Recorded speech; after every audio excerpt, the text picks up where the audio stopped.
Andrew, what do you take out of the performance today? Yeah, so the scoreboard was disappointing, but I'll probably start with, I've seen teams win a premiership and get smashed in their 2 pre-season games, and I've seen a team have a 1-win season and win both their premiership pre-season games. So certainly not going to ride the roller coaster too much. And I think if you look at today, it's a strange game. They 2 periods of the game they piled on a bunch of goals. We won the inside 50 count, we won the time in forward half. Usually stats that stack up pretty well. We created over 30 front half turnovers, but I think it says over there we lose by 70-odd points. It's a strange game.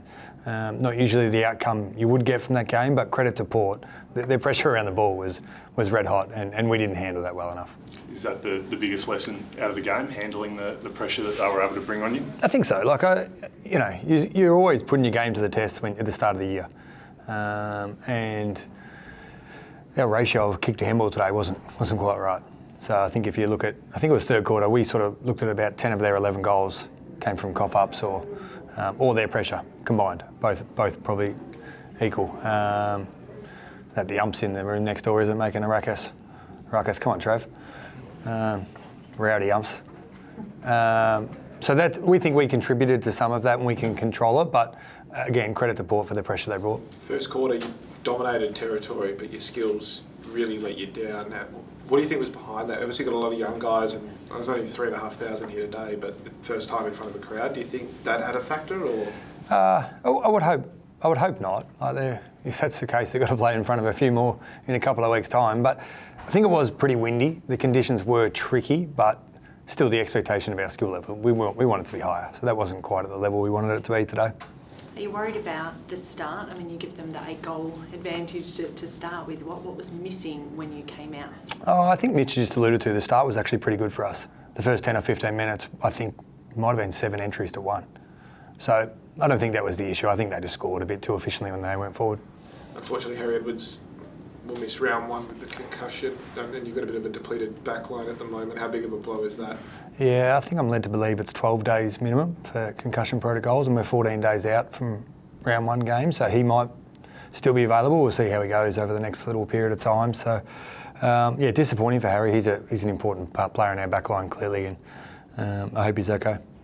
Do you think it was more perceived pressure that was out there today, or did you feel like it was the actual pressure that was getting to your younger players? Well, the numbers tell us their pressure was high. I think the data that we get, their pressure rating was quite high, but sometimes we can fuel it too by spilling the ball out or choosing to overhandball. That's just part of our game we're going to have to work on. Looking ahead to round 1, who do you expect to be able to come back and boost that back line out of the players that you're missing at the moment? Yeah, so there's a few weeks still before round 1, so we've got a bit of time, but we're going to have a few that are going to be really close, and we're going to have to make some decisions around how many of those guys that haven't had huge minutes come in and play round 1, but we think we'll have some more availability round 1, which would be great. Starcevic and Jinby? Yeah, they'll be around the mark, so there's still a fair bit of water to go under the bridge, and they've got to get a fair few sessions done between now and then, but they'll be close. What did you make of Josh Lindsay's performance today? I thought all of our young players showed some moments. Like, he was under the pump sometimes there in the back line today, Josh, and playing against some good opponents, which is, it's great for him and his learning and his development. And Cooper had some moments, Willem as well, in their first game for our footy club. So, there's some excitement there for sure. A couple of guys that weren't out there today, Elijah Hewitt and Bo Allen, where do they sit at the moment in your selection planning? Yeah, so Elijah just hadn't really had any match sim minutes at all, so we just thought it would be appropriate to have him. He's missed a chunk of training now, so just to play in that game yesterday. And Bo's in a great competition for spots. He's had a strong pre-season. He didn't play many games last year, Bo, so he's had a good block of continuity last year. He played well yesterday at Waffle, and he's put himself in contention for a spot early in the year. Were there any other standouts yesterday in that Waffle game? We didn't start the game well there either, so there might be something we have to look into there. But I think we saw some pretty consistent performances. Elijah got 3 goals in the end. Hoffy got to play some good minutes of football. Milan Murdoch played his first game for us and got a lot of the ball. So that was good for those guys to be able to have some impact on the game. What was your message to Willem Dersma today? Because he just got involved so much, but just some of his, kicking let him down. How'd you handle that with him? I don't think it's a conversation I'll have to have with him too often. If you've seen him kick before, and I don't think I'm the person to teach him how to kick, but he didn't kick the ball well today. But that happens, and I'm confident that won't be a problem for him going forward. Did you like the Elliot Yeo starting at full forward move? Obviously, he's building back up to full fitness. Do you like what you saw from him? Yeah, I think it's just awesome that Yoey's back playing footy. He's got himself through two games now, and he's going to be such an important player for our team. So he's got some continuity in his game, and can't wait to see him in a few weeks' time. Do you feel do you feel like Yoey will build a bit more, with a few more games and a few more weeks training under his belt, and how much of the old Yo do you think we can see back this year? From what I've seen right now, he looks every bit the player he was. He's missed, I think it's 12 months of footy or just a bit over. It's a long time.